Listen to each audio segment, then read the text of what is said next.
2 weeks ago, on September 4th, Bishop Bambera removed another priest from ministry in the Diocese of Scranton. Father John Ruth, pastor of Most Holy Trinity parish in Susquehanna, Pennsylvania, was removed to a report received by the diocese about inappropriate sexual conduct by Father John Ruth over many years with a minor. I'm Paul the Angry Catholic, reporting on another possible cover-up in the Diocese of Scranton.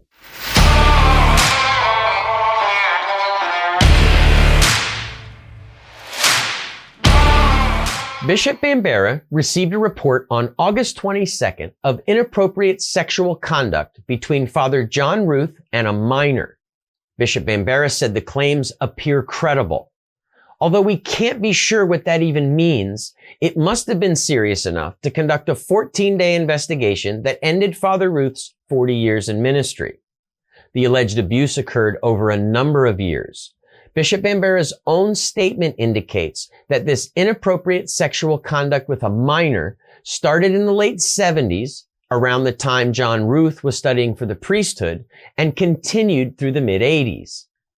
Now, what kind of report did the diocese receive? Was it from a law firm? An insurance company? Was it a memo like the one Bishop Bambera gave to Bishop Timlin about Father Al Liberatore? Father Ruth was ordained in 1985. Bishop Bambera was ordained just 2 years before that. So they were in seminary together.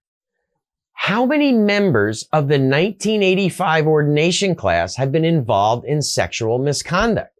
I mean, are we getting close to half now?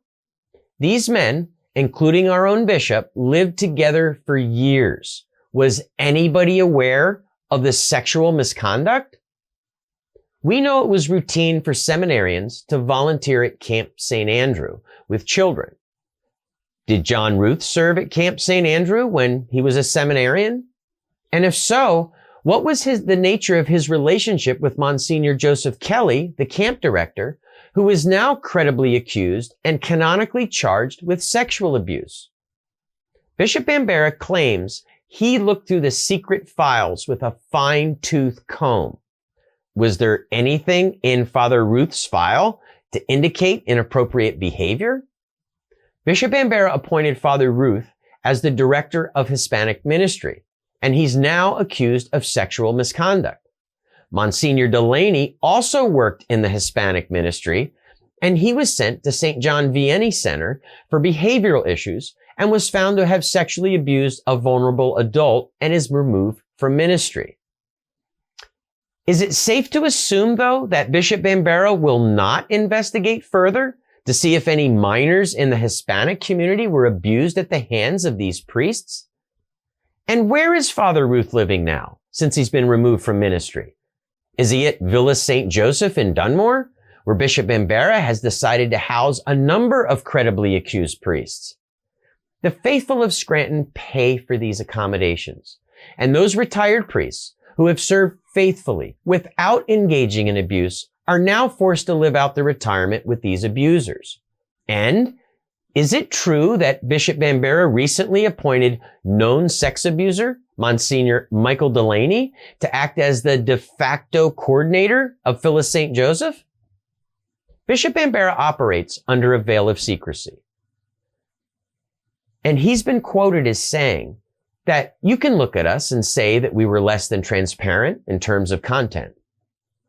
Bishop Bambera doesn't list the positions of leadership that he's awarded to accused predator priests. I mean, within 24 hours after Father Gregory Lockney's arrest for exchanging sexually explicit messages and trying to meet up with what he thought was a 15-year-old boy, the diocese scrubbed from their website the fact that he was the assistant director of vocations, the chaplain to the Boy Scouts, and led the God Squad, a group of 15-year-old boys at Notre Dame High School. Heck, he still hasn't told parishioners that Ed Locke, the longtime music director at St. Nicholas Parish in Wilkes-Barre, Pennsylvania, was removed from ministry for sending disgusting sexual texts to what he thought was a 15-year-old boy. They just think the old guy retired. And I recently confirmed this with Father Verespi, the pastor of St. Nicholas Parish. This keeps happening because the house has not been cleaned. Real investigations have not occurred. And still today, priests, chancery workers, and even our bishop know more than they're sharing. They've seen the red flags, they know about the problem priests, and they even know about the sexual misconduct and abuse. Make sure you share this with your friends and family. We have to protect our children. I'm Paul the Angry Catholic, and as always, stay active, stay alert, and stay angry.